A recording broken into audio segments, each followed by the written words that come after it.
মাননীয় মন্ত্রী সমরে দল করিম কালো টাকারে সাদা করছেন উনি।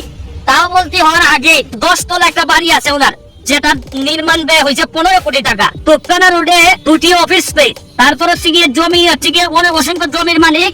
তারপর রাজধানীতে 4 শতাংশ জমিতে একটি বহুতল পাকা বাড়ি, যার মূল্য কয়েক কোটি টাকা। তারপর হচ্ছে গিয়ে আপনার পাইকপাড়ায় কেয়ারি বুরুজ ভবনে একটি ফ্ল্যাট আছে। পিরোজপুরে আছে ওনার, নাজিরপুর আশেপাশের এলাকায় কোটি টাকার জমি ক্রয় করেছেন সমরে দল করে। এটা আমার সমস্যাটা যে জায়গায় হয়েছে, এত জায়গা থাকার পরও, সম্পদ থাকার পরও, ঢাকা শহরে এরকম 2-3টা বাড়ি থাকার পরও উনি মন্ত্রী হওয়ার 1 মাস 2 দিনের মধ্যে আবার রাজুক থেকে প্লট বরাদ্দ দিচ্ছেন। তাও আমার কথা হচ্ছে যে কত টাকা লাগে একটা মানুষের। এই যে মৎস্য ও প্রাণী সম্পদ মন্ত্রণালয়ের তথ্য অনুযায়ী উনার জন্ম কিন্তু হচ্ছে 1962 সালে। 71 সালে যদি মুক্তিযুদ্ধ হয়ে থাকে তাহলে উনার বয়স হয় মাত্র 9 বছর। 9 বছর বয়সে উনি মুক্তিযোদ্ধা কিভাবে হলেন আমার জানা নাই, কারণ আমার মেয়ের বয়স 9। এই মেয়েকে এখনো স্কুলে পাঠাইতে গেলে একটা মানুষকে দিয়ে আমার স্কুলে পাঠাইতে হয়। তাহলে আমি কোনোভাবে মিলাইতে পারতেছি না যে 9 বছর বয়সে উনি কিভাবে মুক্তিযোদ্ধা হইলেন। এটা আমার কোনোভাবে মিলতেছে না। ডিজিটাল বাংলাদেশ দরকার, কিন্তু ডিজিটাল ব্যবস্থার অপব্যবহার করা যারা, তাদের বিচারের জন্য যদি ব্যবস্থা না হয়, সেটাও কিন্তু এক প্রকার দায় মুক্তি তাদের জন্য হয়ে যায়। মাননীয় সদস্য জনাব সৈয়দ সাইদুল হক হবিগঞ্জ 4 একটি সম্পূর্ণ প্রশ্ন করুন। শুরু করিতেছি মহান আল্লাহর নামে, যিনি পরম করুণাময় এবং অত্যন্ত দয়ালু। মৎস্য ও প্রাণী সম্পদ মন্ত্রী যিনি, তিনি হচ্ছেন গিয়ে আমাদের মাননীয় মন্ত্রী সমরে দল করেন। উনি হচ্ছেন গিয়ে আমার জন্য একটি আইডল, আদর্শের জায়গা বলতে পারেন। আমি ওনাকে আদর্শ হিসাবে মনে করি এবং মনে করতাম আগে থেকে। ওনার কথা শুনলে আমার কাছে মনে হতো আমি হা করে তাকিয়ে থাকতাম যে এত সুন্দর কথা বলেন, এবং আমি ওনার মতোই হতে চাইতাম। কিন্তু আজকে যখন দেখলাম যে একটা নিউজ আসছে, আমি জানি না আপনারা দেখেছেন কিনা, সমকালে একটা নিউজ আসছে। এই নিউজটা পড়ার পর আমার কাছে, এই সমকালের নিউজটা আমার কাছে পড়ার পর আমার মনে হইছে যে 2-1টা কথা আমার মনে হয় বলা উচিত।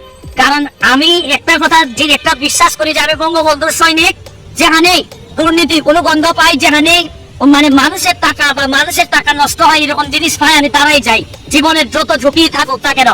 আমি প্রথমে একটা কথা আপনাদেরকে বলতে চাই যে এই রিপোর্ট অনুযায়ী দেখলাম, এই যে মৎস্য ও প্রাণী সম্পদ মন্ত্রণালয়ের তথ্য অনুযায়ী উনার জন্ম কিন্তু হচ্ছে 1962 সালে। 1962 সালে উনার জন্ম হয়ে থাকলে উনি মুক্তিযোদ্ধা হিসাবে দাবি করতেছেন, উনার সার্টিফিকেট আছে মুক্তিযোদ্ধার। এবং উনি 71 সালে যদি মুক্তিযুদ্ধ হয়ে থাকে তাহলে উনার বয়স হয় মাত্র 9 বছর। 9 বছর বয়সে উনি মুক্তিযোদ্ধা কিভাবে হলেন আমার জানা নাই, কারণ আমার মেয়ের বয়স 9। এই মেয়েকে এখনো স্কুলে পাঠাইতে গেলে একটা মানুষকে দিয়ে আমার স্কুলে পাঠাইতে হয়। তাহলে আমি কোনোভাবে মিলাইতে পারতেছি না যে 9 বছর বয়সে উনি কিভাবে মুক্তিযোদ্ধা হইলেন। এটা আমার কোনোভাবে মিলতেছে না, প্রথম প্রশ্ন। পরের প্রশ্ন হচ্ছে গিয়ে দেখেন, উনি দেখলাম রিপোর্ট অনুযায়ী কালো টাকারে সাদা করছেন উনি, তাও বলতে হওয়ার আগে। আচ্ছা ধরে নিলাম যে উনার টাকা আছে, অনেক টাকা আছে, উনি স্বনামধন্য আইনজীবী।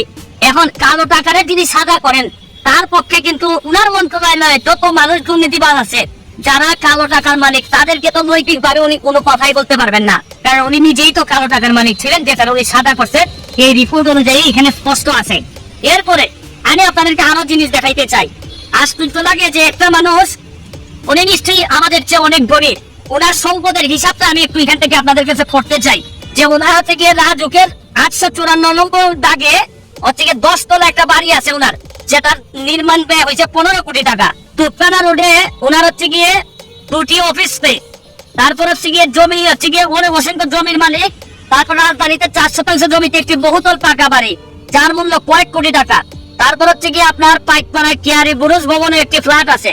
পিরোজপুরে আছে ওনার, নাজিরপুর আশেপাশের এলাকায় কোটি টাকার জমি ক্রয় করেছেন সমরে দল করে। আমার কথা হচ্ছে যে উনি হয়তো অনেক ধনী হইতে পারেন, ওনার এই জায়গা সম্পত্তি থাকতে পারে, এটা আমার সমস্যাটা যে জায়গায় হয়েছে, এত জায়গা থাকার পরও, সম্পদ থাকার পরও, ঢাকা শহরে এরকম 2-3টা বাড়ি থাকার পরও উনি মন্ত্রী হওয়ার 1 মাস 2 দিনের মধ্যে আবার রাজুক থেকে প্লট বরাদ্দ দিচ্ছেন।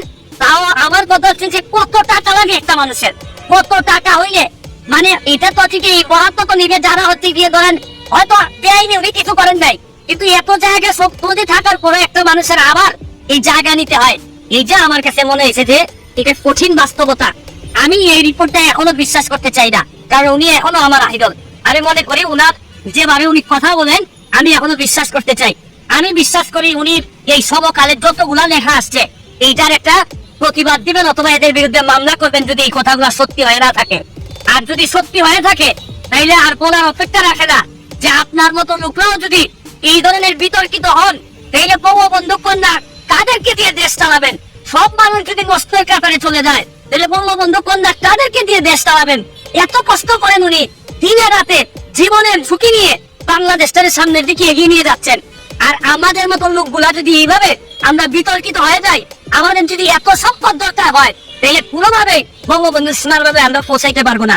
আমি এখনো বিশ্বাস করি যে উনি প্রতিবাদ দিয়ে মামলা করবেন যদি এগুলো সত্য হয় না থাকে।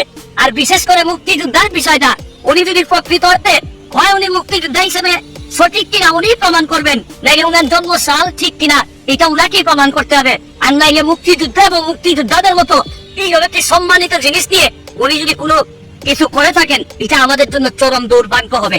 আজকের মতো বিদায় নিচ্ছি, ভালো থাকবেন। যতদিন বেঁচে আছি প্রতিবাদ করার মধ্যে দিয়ে যাইতে চাই, আর মরে গেলে তো আপনাদের কাছে শুধু দোয়া চাই। ধন্যবাদ মাননীয় সদস্য, মাননীয় মন্ত্রী। মাননীয় স্পিকার, আপনাকে ধন্যবাদ এবং বিশেষভাবে আপনাকে অভিনন্দন যে মহান জাতীয় সংসদে আপনি 4 বার স্পিকারের দায়িত্ব পালন করে আপনার প্রজ্ঞা, আপনার যোগ্যতা, আপনার ধীশক্তি এবং অনন্য অসাধারণ দায়িত্ব পালনের মধ্য থেকে জাতীয় সংসদকে সকলের কাছে গ্রহণযোগ্য গণতান্ত্রিক চর্চার প্রতিষ্ঠানে পরিণত করেছেন। আমি আমার কথা বলার শুরুতেই গভীর শ্রদ্ধার সঙ্গে স্মরণ করছি আমাদের জাতির ইতিহাসের শ্রেষ্ঠ সন্তান, আমাদের মহান শিক্ষক, স্বাধীন বাংলাদেশের স্থপতি, জাতির পিতা বঙ্গবন্ধু শেখ মুজিবুর রহমানকে, এবং একই সঙ্গে মহান মুক্তিযুদ্ধের 30 লক্ষ শহীদ, সম্ভ্রম হারানো 2 লক্ষ মা বোন, 1975 সনের 15 আগস্ট ঘাতকের নির্মম বুলেট আত্মাহতি দানকারী বঙ্গমাতা বেগম ফজিলাতুন্নেসা মুজিব সহ সকল শহীদদেরকে। এবারে নির্বাচনটা ছিল একটি কঠিন অবস্থা, কিছুটা দানবীয় শক্তির সঙ্গে যুদ্ধ করতে হয়েছে।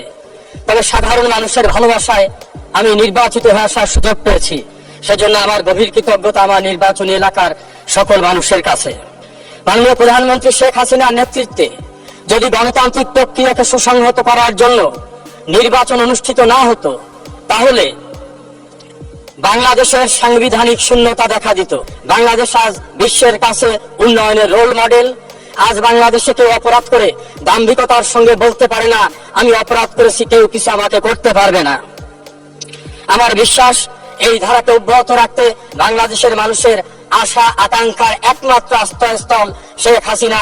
তিনি যতদিন বেঁচে আছেন আমরা কামনা করি তিনি শতায়ু হবেন। মাননীয় স্বরাষ্ট্রমন্ত্রী এখানে আছেন, আমি বলবো আমরা ডিজিটাল বাংলাদেশ কায়েম করেছি, কিন্তু ডিজিটাল ব্যবস্থার অপব্যবহারের ভয়ঙ্কর ক্ষতিগ্রস্ত যারা, তাদের বিচার পাওয়ার অধিকার আছে।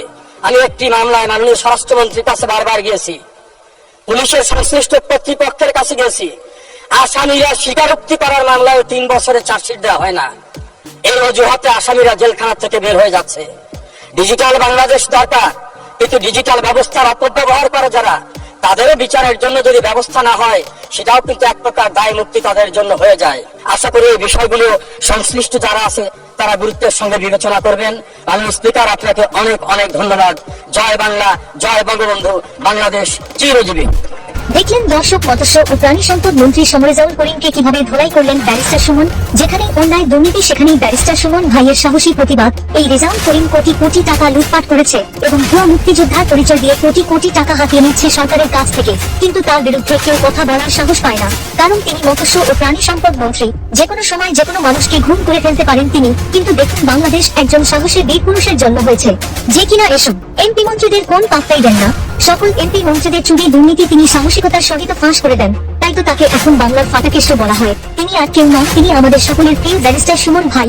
সত্যি ব্যারিস্টার সুমন ভাই একজন মাটির মানুষ। দর্শক, আপনারা সবাই এই ব্যারিস্টার সুমন এর জন্য দোয়া করবেন। আজ মাননীয় প্রধানমন্ত্রীকে ধন্যবাদ জানাচ্ছি যে তিনি একজন যোগ্য এমপি বানিয়েছেন। মাননীয় প্রধানমন্ত্রীকে অনুরোধ করব তার উপর নজর রাখার জন্য, তাকে যেন কেউ হামলা করতে না পারে, কারণ তার শত্রু তো এমপি। মন্ত্রীরা, আজকের মতন বিদায় নিচ্ছি। দর্শক, ভিডিওটি বেশি বেশি শেয়ার করে সকলকে দেখার সুযোগ করে দিন। আর আপনি চ্যানেলে নতুন হয়ে থাকলে এখনই সাবস্ক্রাইব করে রাখুন সবার আগে সত্য তথ্য পেতে।